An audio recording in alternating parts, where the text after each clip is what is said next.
This is Where We Live. I'm Lucy Nalpathanchel. We know some of you love Susan Stamberg's cranberry relish recipe, which she shares on NPR every year before Thanksgiving.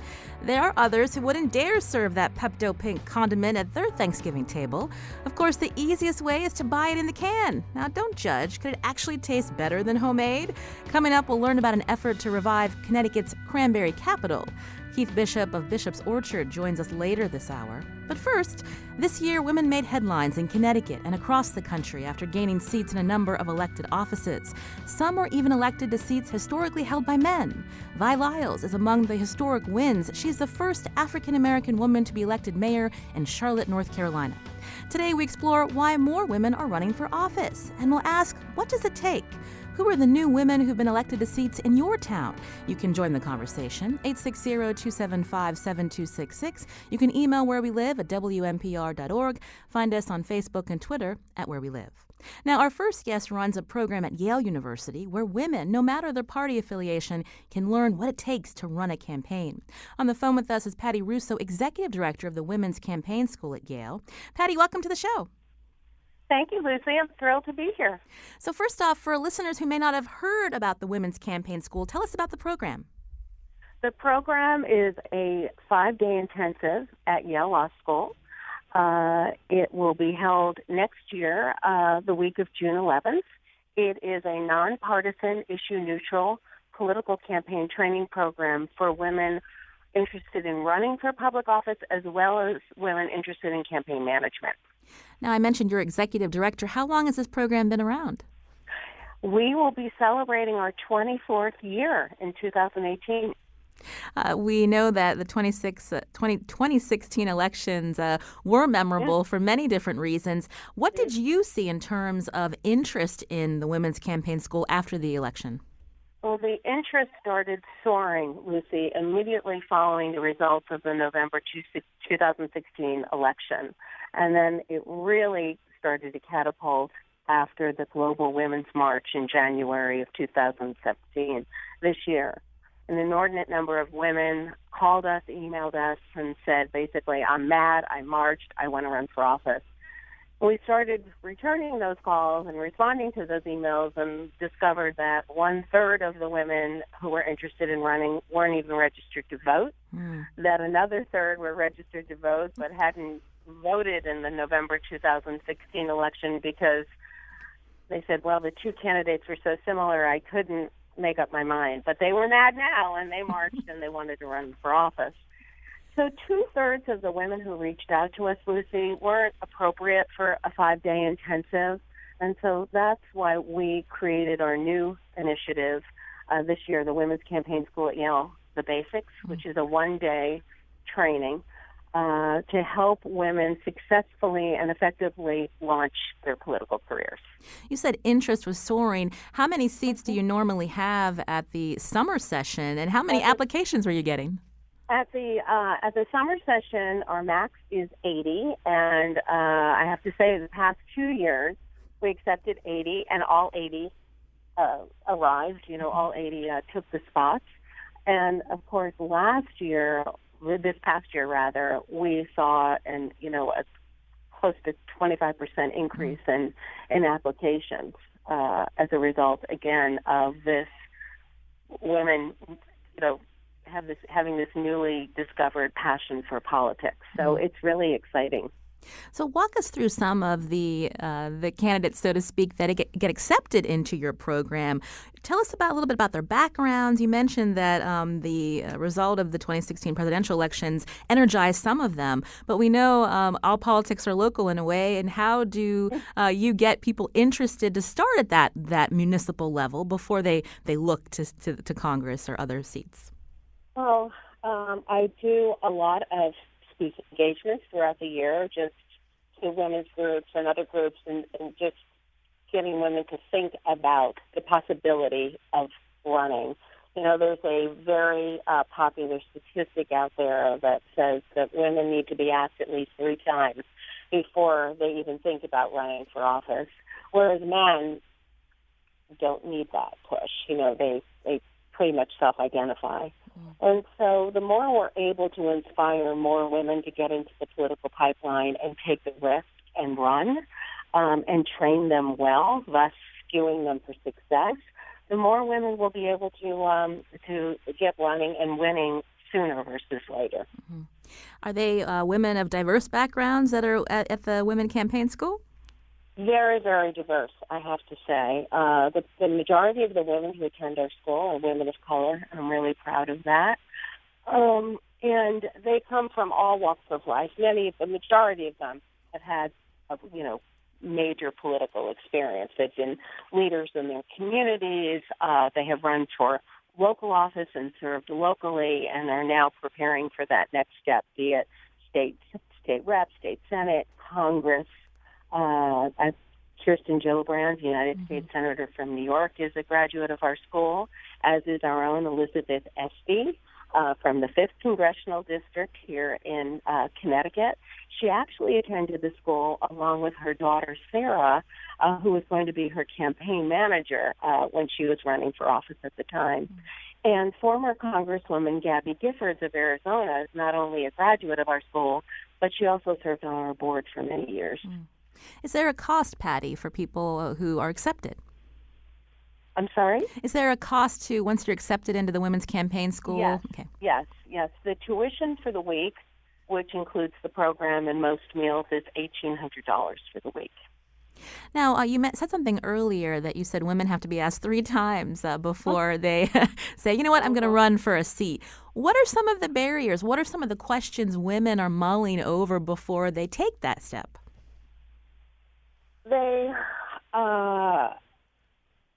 They think about the amount of time it's going to take to run. They think about the money.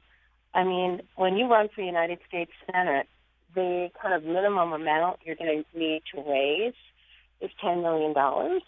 And so when women think about, even for a local seat, $25,000 or $100,000, these numbers are ridiculous, but it's the reality of the situation. That's just why we spend an entire day at our 5-day intensive talking about effective and successful fundraising techniques. So I want to say that the number one barrier to women not running still is fundraising, their ability to raise money, and just, again, thinking about work-life balance, which, again, men traditionally don't need to think about, but women do. What kind of impact is this going to have on my life, on my family, and, how am I going to be able to work this all out? Now, just yesterday, Lieutenant Governor Nancy Wyman, she's one of the most well-known female politicians in Connecticut, she announced that she will not be running for governor in 2018. There's a lot of speculation. Here's a clip of that announcement. I love the state. I love this. I would love my job now, but it's a hard decision to make, but it's my family.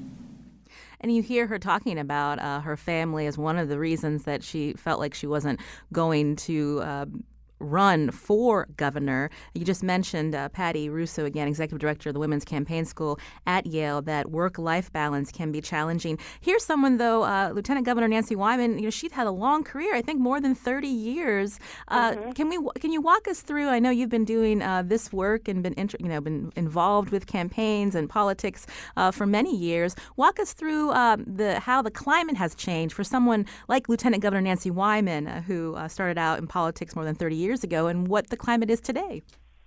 Well, Nancy, number one, is one of our former presidents of our board of the Women's Campaign School at Yale, so she is a dear friend. She's been an extraordinary role model for all women in Connecticut and the nation.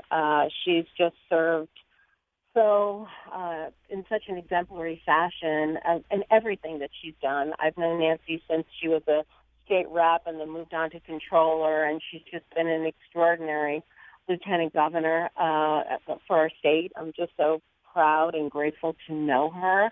And knowing Nancy the way I do, I don't want to out her, but I can't imagine Nancy not continuing to inspire women to get into the pipeline and take the risks the way that she did.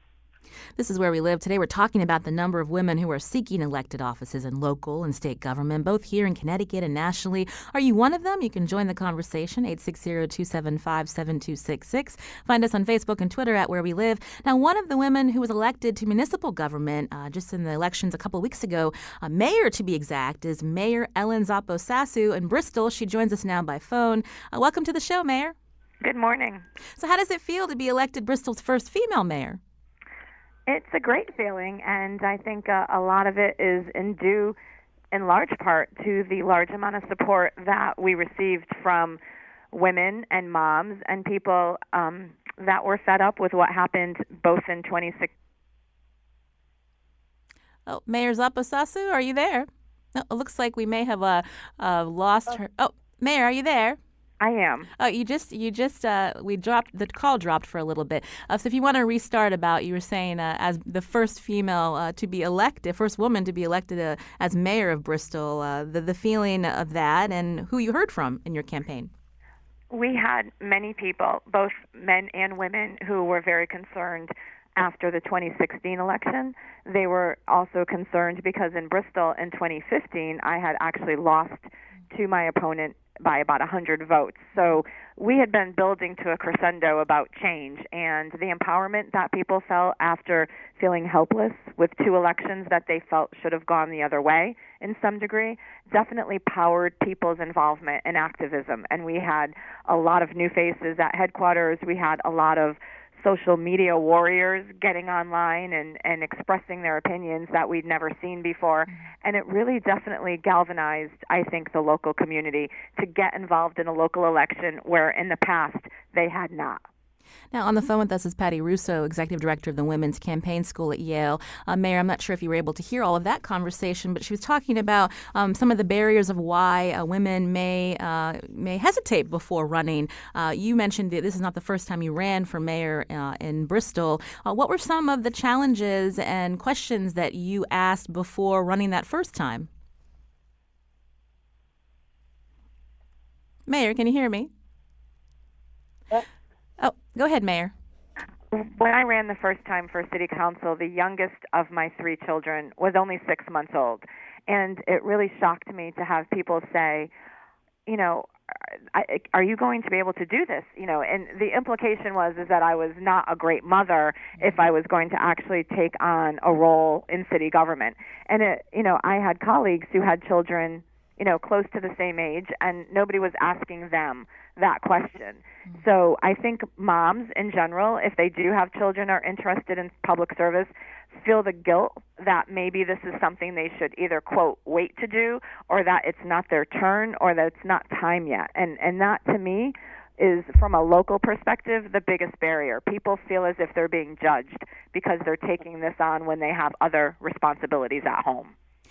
Mayor, there was also controversy surrounding former Bristol Mayor Ken Cockayne. He was censured by his own party for alleged sexual harassment and dishonesty. How much did that play into the campaign in terms of what you were hearing from town residents in Bristol about, just enough is enough? They wanted change. I'm just curious what your thoughts were.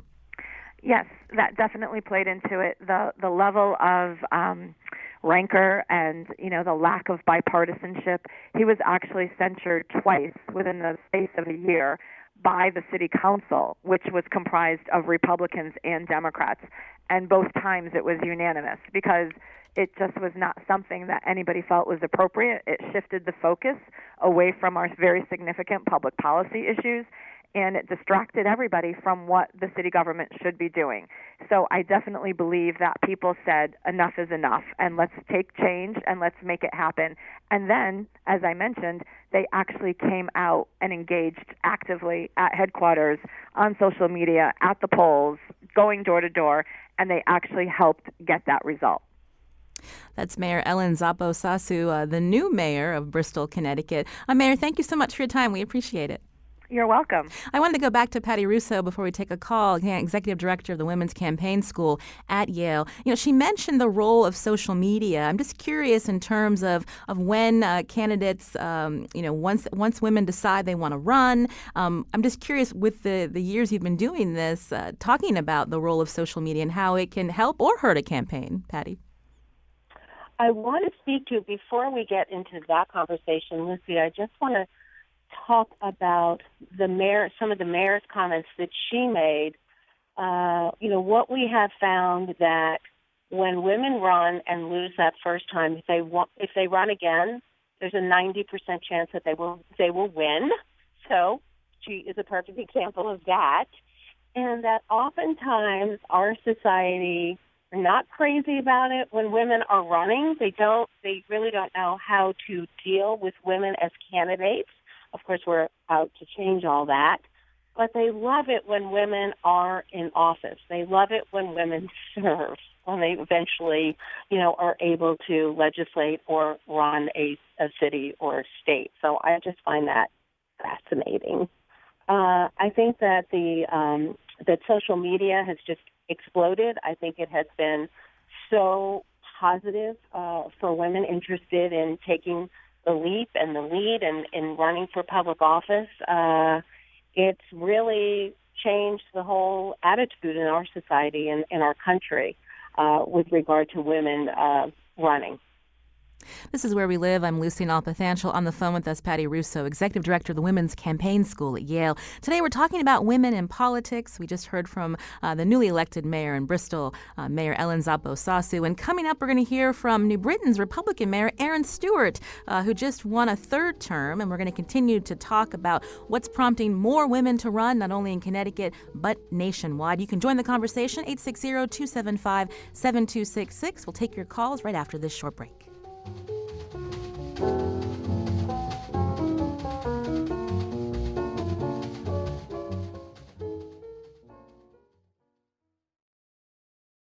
This is Where We Live. I'm Lucy Nalpathanchel. Today we're talking about the women who run for political office. With us from Yale University studios now in New Haven is Patty Russo, Executive Director of the Women's Campaign School at Yale. Now here in Connecticut, women make up 28% of the General Assembly, and there are only 105 women who hold seats in the United States Congress.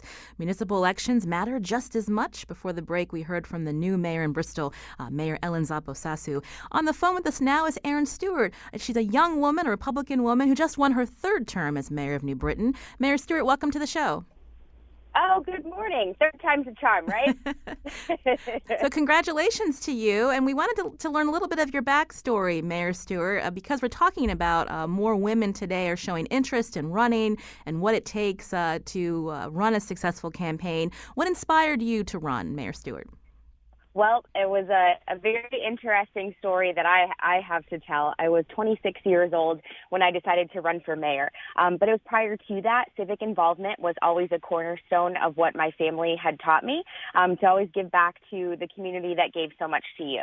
It was no secret my family has been involved in the political world on both the Democrats and the Republican side. So it was always something that I kind of grew up around. But it wasn't until I started working for former Congresswoman Nancy Johnson that I really thought that maybe politics was where I really felt that I could best serve. So at 26 years old, I decided to take a leap of faith and run for mayor of the city of New Britain. And I won by 1,111 votes that year.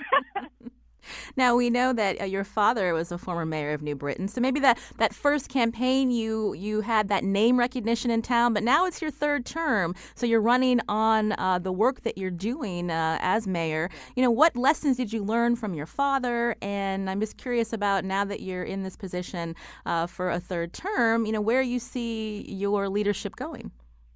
Sure. So like any father and daughter relationship, my father and I are no different. I watched him with inspiration, but usually daughters like to do things a little bit differently than their dads. and I do that to this day. But it was, he got elected when I was a junior at New Britain High School. So as you can imagine, being a junior in high school and having your father as mayor is not necessarily a good thing. So I didn't really want much to do with politics when my dad was involved, as I found myself watching a lot of what he was dealing with. But, when I got to make a name for myself, that really did a lot for me, creating my own identity away from my father, but in the spirit of him in public service. And I still have a lot of pride in that. my first term was very interesting. I took over a city that was on the brink of bankruptcy. We had a $30 million operating deficit, and I knew that my main focus when I first became mayor needed to be the finances of the city of New Britain and turning those around. And 4 years later, we have a $15 million rainy day fund. So I'm very proud of the work that we were able to accomplish there. My second term was built all around planning for the future, creating lots of documents, laying out and mapping a future for the city of New Britain. So now in my third term, I say this is the term to implement. A lot of projects are underway, but I look forward to many, many development projects coming down the pipeline, and also projects that aim at increasing the quality of life in our city.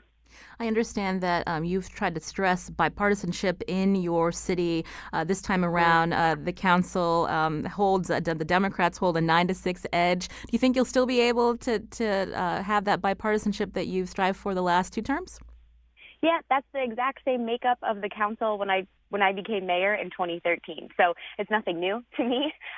We've had such strong relationships across the aisle, just working across the board for the last 4 years. Very different than what the city has seen in the past. We kind of removed politics from the equation. I'm not interested in going back to that. I don't care about someone's party affiliation. I work with them if they have a good heart and their best interests are in the city of New Britain. I want to work with them. And I don't judge people based off of a letter that's placed in front of their name. I look forward to getting to know a lot of our new council members. We have a lot of new people who have never served before, which is also a great thing, too. It's showing that there's new people, different people who are wanting to enter into this political realm. Two of which are women on the council who have never served before. So I'm looking forward to getting to know them as well. Now, you were elected first time at 26. You're now 30. Do you ever encounter residents in your city who, because you're a young woman, that they don't take you seriously? All the time. Unfortunately, I think that's the reality that I face. You know, I got a double-edged sword here. It's like I'm a young woman in a Republican, so it's like I get it from all angles. But I think when I first ran, it was something that I heard all the time. You're too young. You don't know enough about anything. How can you make decisions at, being so young? But I think 4 years later, I've certainly proved a lot of those people wrong. And I don't think that while some people still may look at me as being, a young woman, I think that my track record has proven and has shown people that I am capable of doing the job and doing it well. Unfortunately, those stereotypes do still exist. And unfortunately, I have to work twice as hard to defeat them. Now, Mayor Stewart, you mentioned that some people see that the fact that you're a woman, also Republican, is not, they're not advantageous. Do you feel like what the climate in Washington hurts the fact that you're a registered Republican? In Connecticut, yes, There's no doubt about that. But I don't run from that. I kind of take it as it is. I don't agree with the things that are happening in Washington. I don't agree with, the climate, the very polarized political climate that has been set there. That's not how I function. I'm a Republican because my values and my financial, financial conservatism, right? If that comes into play when I think about why I'm a Republican. But other than that, I take bits and pieces from all different viewpoints. And, Democrats alike, I have a lot in common with them as well. So it's unfortunate that Washington, the things that are happening in Washington do paint people in broader strokes. But I think I've set myself apart from that numerous times now. I'll continue to do so. I stand up for what's right, and bipartisanship is the way to go. You can't get anything accomplished if you're not working with your partners across the aisle, and we're all about developing relationships for them. This is Where We Live. On the phone with us now is the mayor of New Britain, Connecticut, Erin Stewart. Also joining us from Yale University's studios is Patty Russo, executive director of the Women's Campaign School at Yale. Patty, I'm curious if we could talk about, if you want to react to Mayor Stewart's comments, and how do you get more young women involved in politics today, Patty? Erin is a stellar example of, what happens when you take a risk, you take a calculated, thoughtful risk, you put yourself out there, you run, you win, and she's demonstrated that in spite of her age and her party affiliation, that, she's rocking New Britain, that basically she's just what we talk about is the way in which women lead when they run and win. Women lead differently. We are much more collaborative in our leadership style. Erin's a perfect example of that. We're more apt to check our ego at the door for the greater good, lift everybody up for the good of, in her case, New Britain. So she really doesn't care if you're a Democrat or Republican. She just wants to get stuff done. And she's about building a coalition, a team of people who want to work with her and collaborate. Susan Collins and Patty Murray years ago were the end of the sequester. Patty Murray and Susan Collins were our dear friends in the United States Senate.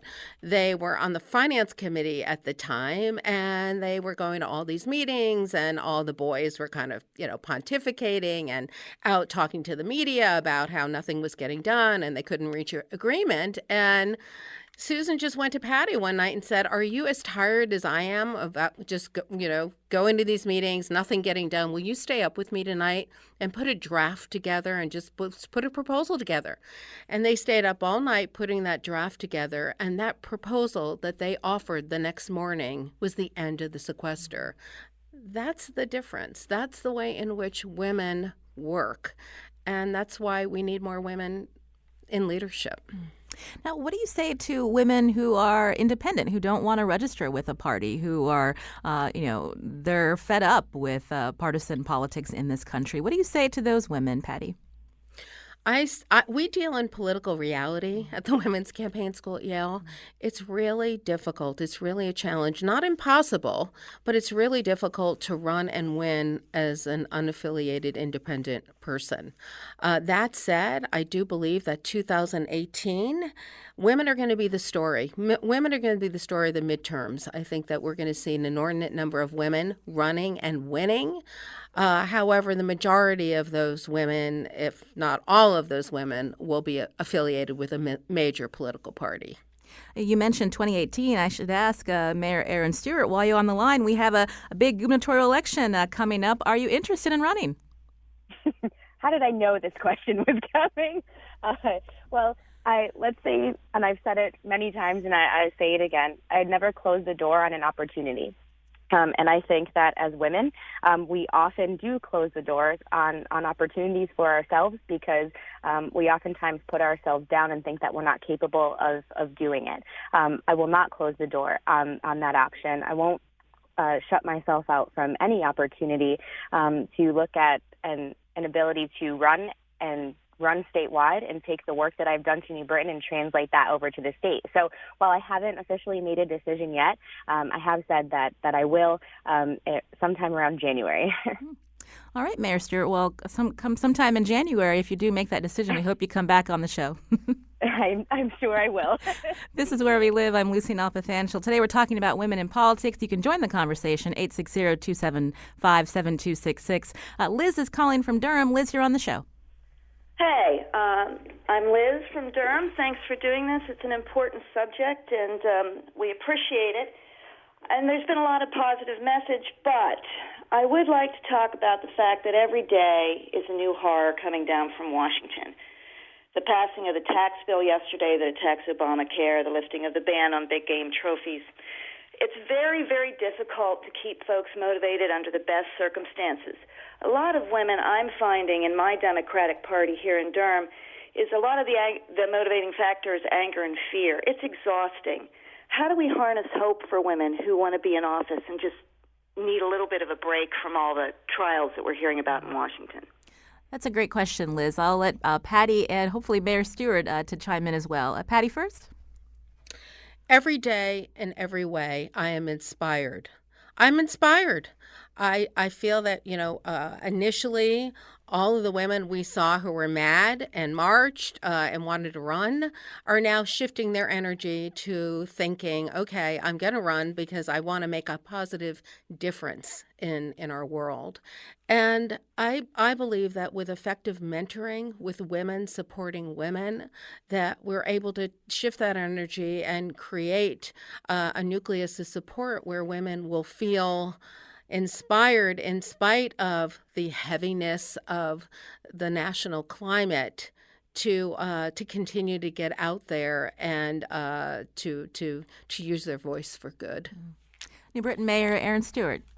Yeah, and I agree with that.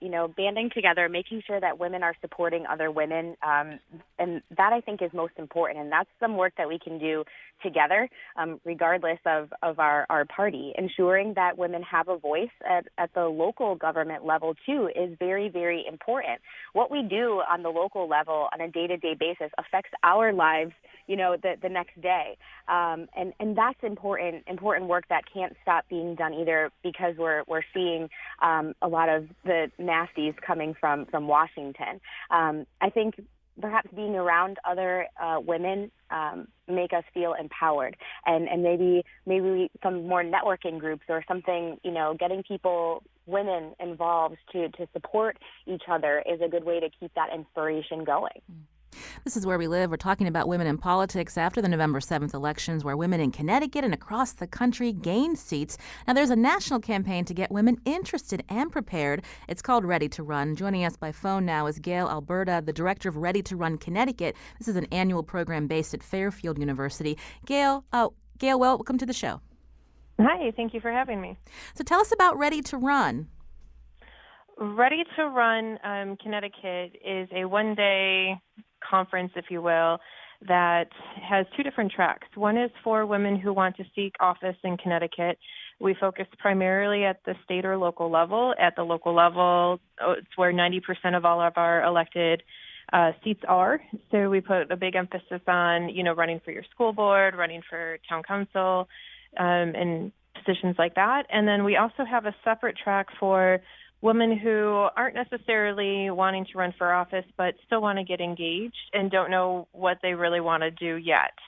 So we look at things like how to get a political appointment, sitting on boards and commissions, community activism and engagement, issue advocacy, and things along those lines. And they attend those workshops. So the women start off all together in the morning, and then they're together again at lunch and dinner.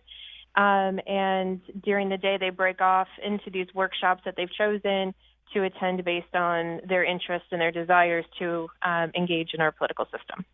Now, you held your first program last month. What were some of the takeaways, and who was in attendance? Oh, great questions. We had double the number of women attend. That was our target goal. Most of them were under the age of 35. We had a pretty even split with partisanship because the program is nonpartisan. So we had about equal number of Republicans and Democrats there in attendance. And most of them, we had about half were minority women. And we had some, recent college grads and or soon-to-be college grads there. So really that younger millennial generation that is, kind of coming of age, per se, in the political system. So it was really good. I was surprised when you said many of them were under 35. What's prompting them to get interested in politics now? I think a lot of it has to do, there's a lot of talk about, the interest post 2016 and, kind of like this Donald Trump, backlash per se. But I think for a lot of the women that we had in attendance, it really was more about something touched them personally, whether it's, they didn't like how their school was running or they wanted lower property taxes. They didn't like, some of the things that were going on at the state and they wanted to make an impact. I think Erin said it really nicely when, the things that happen at the local level impact you the very next day. What happens at the federal level tends to impact you differently and not as immediate. And so they had more of this personal experience that, brought them into our program. I wanted to take a call now. Wendy from Waterbury. Wendy, you're on the show. Thank you so much. Wendy, are you there? Yes, I am. Go ahead. We just have a couple of minutes. Go ahead. Okay, great. Thank you. I am a graduate of the 2017 Women's Campaign School at Yale. Yay, Patty. It was a phenomenal experience. I also ran in 2016 for the House for the 74th District, and I think before and after the campaign school, the big thing is preparation. And as an African-American female, you don't have a legacy of politicians in your family, so the Women's Campaign School brings about that legacy and that sisterhood, regardless of the party affiliation, of how to continue to run. So my question is, encouraging more minority women to take up a mantra. Why are they running? What is your message? And how Patty and the Women's Campaign School at Yale does a phenomenal job of doing that. Oh, thank you, Wen. So, Patty, if you want to answer Wendy's question before we head to break. We really started seeing a major influx of women of color being interested in attending our school during the first Obama campaign. Women of color were taking time off from school and their jobs to work on Barack Obama's campaign. And then as a result of them kind of loving it and saying, wow, and seeing that this is also could be a possibility for them, started applying to the school in great numbers. And we've built on that. And to Wendy's point, we have created this national and international sisterhood of women who are graduates now of the Women's Campaign School at Yale. So in January, when we start recruiting in earnest for our 5-day intensive, I'll send an email out to our graduates via our closed Facebook page, and I'll say, okay, time to inspire another woman who deserves a seat at our school to attend. And so to Wendy's point about the exemplary preparation they receive, but in addition to that, we don't let our graduates go. We think the mentoring piece is equally as important as the training piece, because when you are running for office, when you're running a campaign, it can get very lonely. It can get very isolating. And so the ability to be able to share your frustrations and concerns with a group of women who get it, who've been there, who've been through the same experience as you've been, has been a very, very effective way to keep women inspired and in the pipeline. Elaine's calling from Farmington. Elaine, go ahead with your question. Actually, not a question, Lucy, a comment. I just wanted to say I'm so proud that the Women's Campaign School exists in our state. And I know Pat Russo for now almost 20 years and of the school. I've been to many of the opening sessions of the school. And I just wanted to speak to Pat's leadership. She's been around in politics, women's issues, fundraising, for decades. She is an expert. She really is a go-to person. Like the last caller said, it was a phenomenal experience. And, Pat did mention that international. I just wanted to say it is global. I mean, there's a focus on state, national, local, but also global politics. She gets people from all around the world, and her graduates really speak to her success story. And lastly, Lucy, I know, you mentioned a lot of young people getting into the game, but older women too. I mean, look at the ages of men and even women in Congress. A lot of older people, it can be a long career, or maybe it's time, what's next? I know a lot of, I'm a baby boomer, so I fall into that age range, and I know a lot of people in that range that are really excited about politics as well. And I know Pat embraces them as well. So she's a great leader, great school. If you're interested, I think it's a fabulous opportunity. She's amazing. Well, Aw. thanks, Elaine, for your Thank you, comment. Elaine. A lot of love for Patty Russo here. It's my political love tribe. That's what I love about Connecticut. It's small and it's fabulous. And I feel as if I know everybody because I do know everybody. Well, I want to thank Patty Russo, Executive Director of the Women's Campaign School at Yale. She joined us today from the studios of Yale University, New Haven, Connecticut. We'll tweet out links to the Women's Campaign School at Yale. Patty, thanks so much for your time. We appreciate it. Thank you, Lucy. It was fabulous. Also, New Britain Mayor Aaron Stewart. Thank you, Mayor Stewart. Thank you so much for having me on today. And Gail Alberta, Director of Ready to Run Connecticut. It's an annual program based at Fairfield University. Gail, thanks for your time, and we'll be putting out information about Ready to Run, also tweeting it and on our website, wnpr.org/where we live. This is Where We Live. I'm Lucy Nalpathanchel. Coming up, Thanksgiving's almost here. Are you prepared? Depending on your family tradition, cranberries may or may not be on your grocery list. Now, if you visited Cape Cod, you've probably seen cranberry bogs, but one town in Connecticut used to be known for growing them too. A well-known Connecticut farm family has been working to bring back that crop to Killingworth, Connecticut. More after the break.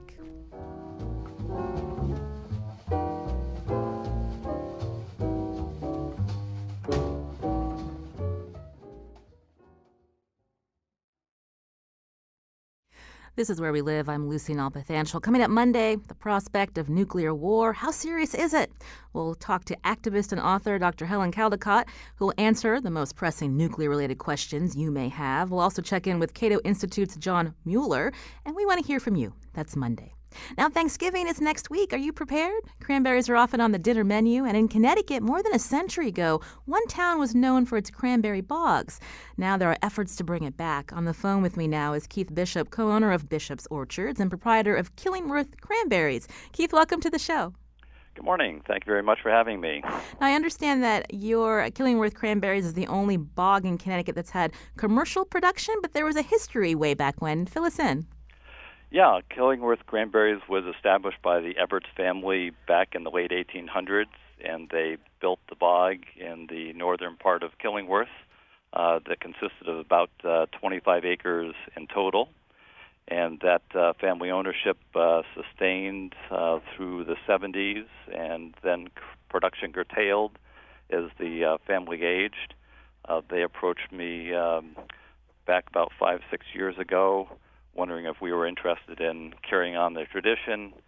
We took a look at it, and for various reasons decided both no, and then in 2012 decided to make a plunge ahead to carry on their three-generation tradition to revitalize the production of cranberries at that location in Killingworth. Now, I mentioned when people visit the Cape, they may see those cranberry bogs. Why don't we see more commercial cranberry production in Connecticut? What are some of the barriers, Keith? Well, the biggest barrier is location and the soil type. They require a sandy soil with access to plenty of water, and the Connecticut climate is and topography doesn't allow itself to the sandy soils you see as you head on 195 out to the Cape and that direction. So that's the barrier and the limitation to growing in Connecticut. And how has it been trying to restore this bog and bring it up to speed? It's been a strong, steep learning process. Sort of knew what you get into with a new business venture and diversity. However, there's always surprises around the corner, so it took me a little bit longer to get my feet planted. We completely renovated the bog, went through the permitting process, pulled out all the old plants that were there, had a cranberry engineer design the new system that fits in with the production needs and water control facilities for production in the 2000s as opposed to what was designed back in the 1900s. Replanted the 2.5 acres with a new variety that was developed by Rutgers called Scarlet Night. It's a variety that is plant patented and has royalties on it, so there's higher costs associated with producing that particular berry, but it's a berry designed to be for the retail trade, fresh market production, so large, nice, deep burgundy-colored berries that go well in more recipes than just cooking up for cranberry sauce, for example. Now, you mentioned the Scarlet Night. Is that something that you would see in this region if you were to go up to Cape Cod? I mean, why did you pick this specific one? I picked it for the retail characteristics of a fresh market one, and what my selling shtick is going to be here with the production of the cranberries here will be for the local market, direct to farm markets such as our Bishop's Orchards in Guilford. And once production ramps up, we'll be able to take and wholesale out to other farm markets, potentially farmers markets, and people that are interested in selling local Connecticut diversified farm products. Now, when you're working on your business plan, you did reach out to Cape Cod cranberry growers. What were some of the lessons you learned from them? It's the timing, as in most agricultural things, of what you need to do for production and expertise, and making sure that you're working with whatever weather conditions that you're given, from moisture and rainfall to irrigation. For example, one of the upgrades it did is this has got 2.5 acres that's fully sprinklered. We built a farm pond as part of the project to provide that irrigation water, so you don't have a lack of providing moisture to the plants when they are in need during the summer growing season, which that affects the yield if you don't have water to provide size to the fruit at the proper time. Water also provides for a frost protection mechanism in the spring for blossoms to not freeze, and in the late fall and early frost to put water on to prevent freezing of the berries that are out there waiting to be harvested. Now, Keith Bishop, again, co-owner of Bishop's Orchards, also proprietor of Killingworth Cranberries. When can Connecticut residents see your cranberries ready to be harvested and at the grocery store or at a farmer's market near them? Great question. The plants actually were planted last July and August. It's a 2 to 3 year time frame before any significant production is obtained on cranberries, just like other small fruits of blueberries, raspberries, and strawberries. You have a multi-year waiting period for that. It's a long-term capital project. So I expect the first berries to be available for sale next fall, mid-September and on, as long as the production lasts till we sell out. I mentioned your family farm, Bishop Orchards. You're known for growing lots of fruits and vegetables that we're used to seeing at the farmers market. Cranberries, most people don't see those that are grown here in Connecticut. Is it risky to take this on? It's a comfortable risk. Looking at it as far as our continued diversification, trying to meet the consumer demands of both local as well as my passion for having agriculture here in Connecticut continue to survive despite the enormous pressures that farmers face here in the state. I have to ask, with Thanksgiving around the corner, are cranberries on your Thanksgiving table? Of course. I'll be having I harvested a few pounds this year, all by hand, which is intensive picking as far as what small-sized berries and how it is. It will be machine harvested for our crops coming up. A dry harvest is what we'll be doing for the fresh market, as opposed to those wonderful floating berries that you see in TV and other pictures in the Cape Cod area, that they float the berries and then suck them up with a vacuum to move them into their storage containers.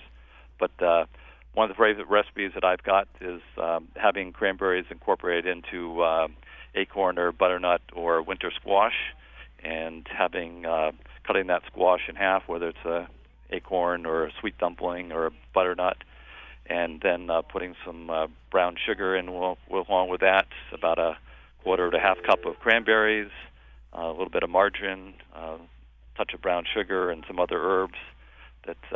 Then bake that off alongside your turkey. Put it in about an hour before the turkey's done, or you're ready to serve it, actually.